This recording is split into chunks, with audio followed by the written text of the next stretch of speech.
आशा करते हैं कि आप लोग अच्छे होंगे और आप लोगों की एसएससी एमटीएस की तैयारी बेहतर चल रही होगी। तो फाइनली आप लोगों का एसएससी एमटीएस का 15 अक्टूबर का फर्स्ट शिफ्ट का एग्ज़ाम हो गया है। 15 अक्टूबर फर्स्ट शिफ्ट में पूछे गए सभी क्वेश्चंस इस वीडियो में डिस्कस करेंगे, तो इस वीडियो को पूरा ज़रूर देखिए। वीडियो अच्छा लगे तो प्लीज़ वीडियो को लाइक और शेयर ज़रूर करें, और जो भी हमारे नए बच्चे हैं, जिन बच्चों ने चैनल को सब्सक्राइब नहीं किया है, तो प्लीज़ चैनल को सब्सक्राइब, नोटिफिकेशन बेल ऑन करना ना भूलें। तो चलिए वीडियो को शुरू करते हैं। पहला प्रश्न देखिए, पूछा गया था कि चिट्टी बाबू किस वाद्य यंत्र से संबंधित हैं। तो चिट्टी बाबू जो है ना, ये वीणा वाद्य यंत्र से संबंधित है। चिट्टी बाबू भारत के एक शास्त्रीय संगीतकार थे और यकीनन दक्षिण भारत की कर्नाटक संगीत शैली के सबसे महान वीणा कलाकारों में से एक थे, जो अपने जीवन काल में ही एक किंवदंती बन गए थे। अब कुछ महत्वपूर्ण फैक्ट देख लेते हैं। पंडित रविशंकर की अगर मैं बात करूं, तो पंडित रविशंकर का संबंध सितार वाद्य यंत्र से था, यानी कि यह सितार वाद्य यंत्र को बजाने के लिए प्रसिद्ध थे। एक नाम सुना होगा, थेटाकुडी हरिहर विनायक राम। तो थेटाकुडी हरिहर विनायक राम का संबंध घटम वाद्य यंत्र से था। प्रसिद्ध संगीतकार फयाज खान का किस वाद्य यंत्र से संबंधित है? तो प्रसिद्ध संगीतकार फयाज खान का तबला वाद्य यंत्र से संबंधित है। संगीतकार शिवमणि, इनका संबंध किस वाद्य यंत्र से है?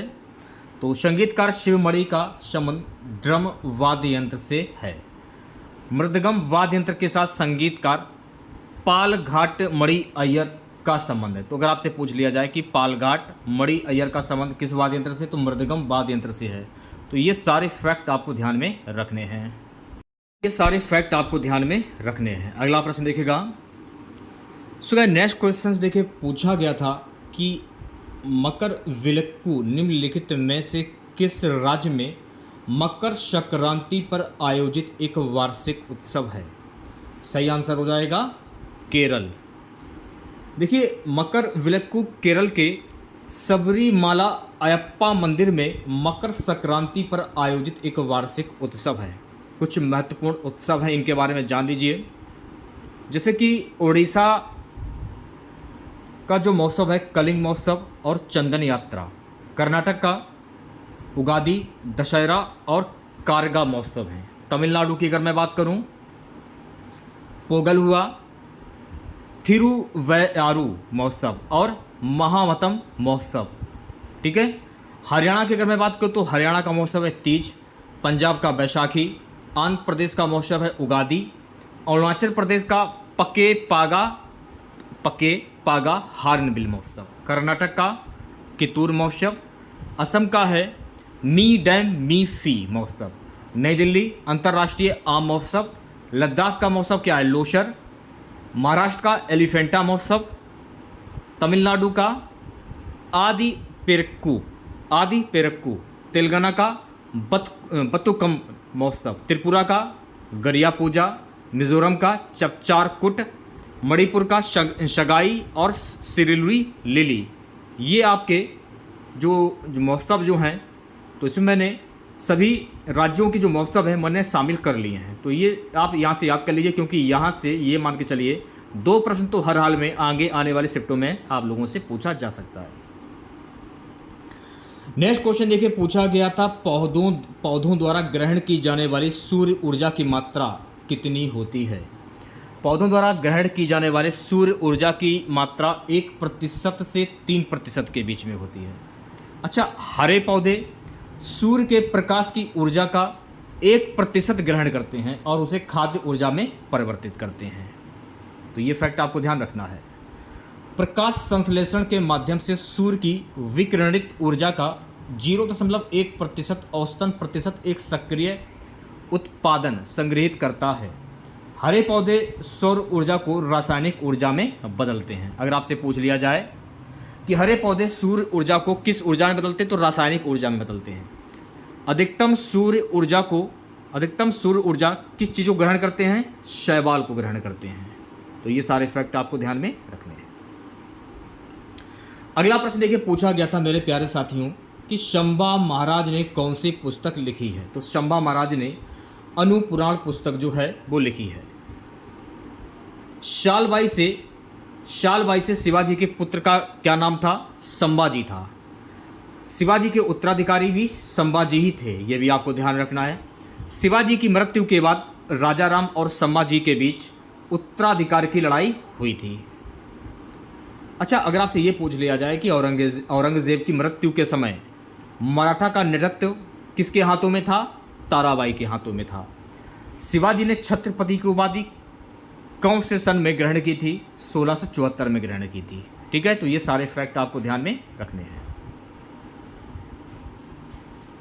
गाइस नेक्स्ट क्वेश्चन देखिए पूछा गया था हिमाचल प्रदेश के वर्तमान राज्यपाल कौन है? हिमाचल प्रदेश के वर्तमान राज्यपाल हैं शिव प्रताप शुक्ला। वहीं अगर मुख्यमंत्री की अगर हम बात करें तो हिमाचल प्रदेश के वर्तमान मुख्यमंत्री हैं सुखविंदर सिंह सुक्खू। हिमाचल प्रदेश की राजधानी क्या है? तो हिमाचल प्रदेश की राजधानी है शिमला। तो ये फैक्ट आपको ध्यान में रखना है। ठीक है, नेक्स्ट क्वेश्चन देखिए पूछा गया था भारत में वह राज्य जिसमें बौद्धों और जैनों की संख्या सर्वाधिक है। सही आंसर हो जाएगा महाराष्ट्र। महाराष्ट्र राज्य में बौद्धों और जैनों की संख्या सर्वाधिक है। महाराष्ट्र भारत का सबसे ज़्यादा बौद्ध आबादी वाला राज्य है। महाराष्ट्र में हिंदू और इस्लाम के बाद बौद्ध धर्म महाराष्ट्र का तीसरा सबसे बड़ा धर्म है, जो महाराष्ट्र की कुल जनसंख्या का 6% है। भारत के कुल धर्म प्रवर्तित बौद्धों की संख्या 73 लाख है। उनमें से लगभग 90% जो है वो महाराष्ट्र में है। यहाँ पर आपको एक बात और ध्यान रखना है कि ग्रीस देश एक ऐसा देश है जहाँ बौद्ध धर्म का प्रचार नहीं किया गया था, और श्रीलंका एक ऐसा पहला देश है जिसमें भारत के बाहर बौद्ध धर्म का प्रचार किया गया था। तो ये फैक्ट आपको ध्यान में रखने हैं। एक क्वेश्चन पूछा गया था कि केलुचरण महापात्र का संबंध किस शास्त्रीय नृत्य शैली से है? तो मेरे प्यारे साथियों, केलुचरण महापात्र का संबंध ओडिसी नृत्य शैली से है। केलुचरण महापात्र एक प्रसिद्ध भारतीय शास्त्रीय नर्तक, गुरु और ओडिसी नृत्य के प्रतिपादक थे, जिन्हें 20वीं शताब्दी में इस शास्त्रीय नृत्य शैली के पुनरुद्धार और लोकप्रिय बनाने का श्रेय दिया जाता है। और ये ओडिशा से पद्म विभूषण पाने वाले पहले व्यक्ति हैं। अब देखिए यहाँ पर आपको ध्यान रखना है कि भरतनाट्यम का जो संबंध है किस राज्य से है? तमिलनाडु से है। और भरतनाट्यम से संबंधित रुक्मणी देवी अरुंडेल, बाल सरस्वती, पद्म सुब्रमण्यम, ये भरतनाट्यम से संबंधित है। कुचिपुड़ी की अगर मैं बात करूँ तो कुचिपुड़ी का संबंध आंध्र प्रदेश से राज्य से है। और शोभा नायडू जैसे राजा और राधा रेड्डी, ये कुचिपुड़ी से संबंधित हैं। यामिनी रेड्डी, ये भी कुचिपुड़ी नृत्य से संबंधित हैं। और अरुणिमा कुमार, ये भी कुचिपुड़ी नृत्य से संबंधित। शास्त्रीय नृत्य की अगर मैं बात करूं तो शास्त्रीय नृत्य ये असम राज्य का ये जो है नृत्य है, असम का शास्त्रीय नृत्य।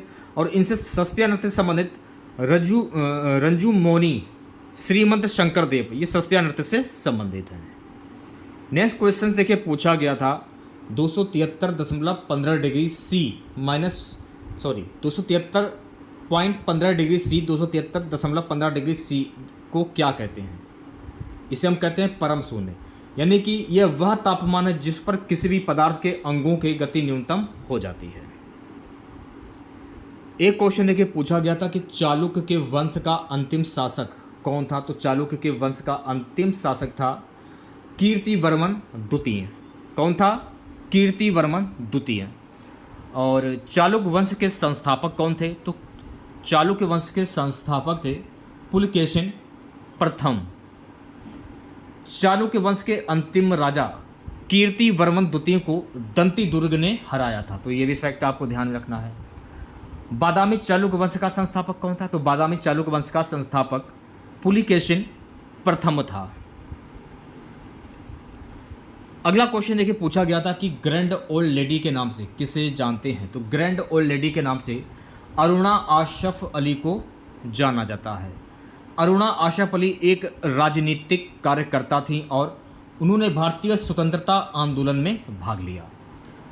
और ये भारत छोड़ो आंदोलन के दौरान मुंबई के गोवलिया टैंक मैदान में भारतीय ध्वज फहराने के लिए जानी जाती हैं। 1958 में ये दिल्ली की पहली मेयर भी बनी हैं।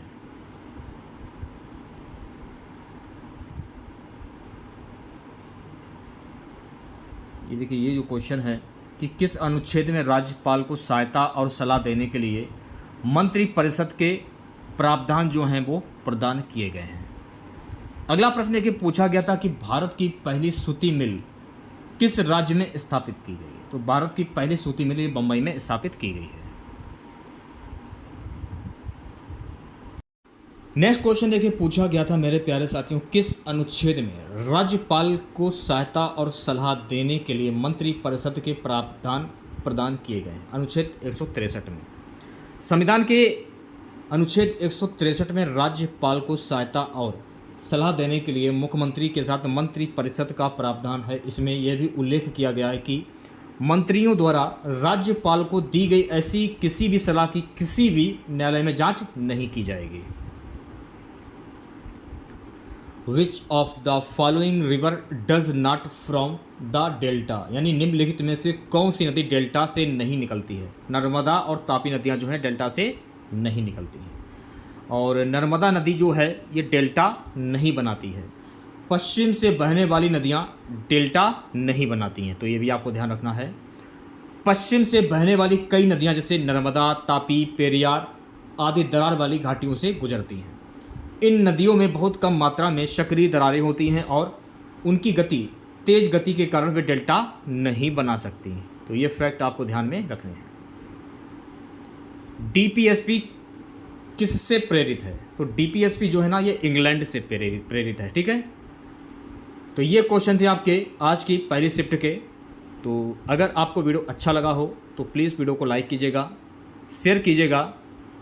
चैनल पर नए हैं, चैनल को सब्सक्राइब नहीं किया है अगर आप लोगों ने अभी तक, तो तुरंत चैनल को सब्सक्राइब करें और नोटिफिकेशन बेल ऑन करना ना भूलें। ये पीडीएफ आपको हमारे टेलीग्राम चैनल पर और व्हाट्सएप ग्रुप में मिल जाएगी। अगर आप ज्वाइन करना चाहते हैं तो आप ज्वाइन कर सकते हैं। लिंक आपको वीडियो के डिस्क्रिप्शन में मिल जाएगा। मिलते हैं नेक्स्ट वीडियो के साथ। जय हिंद, जय भारत।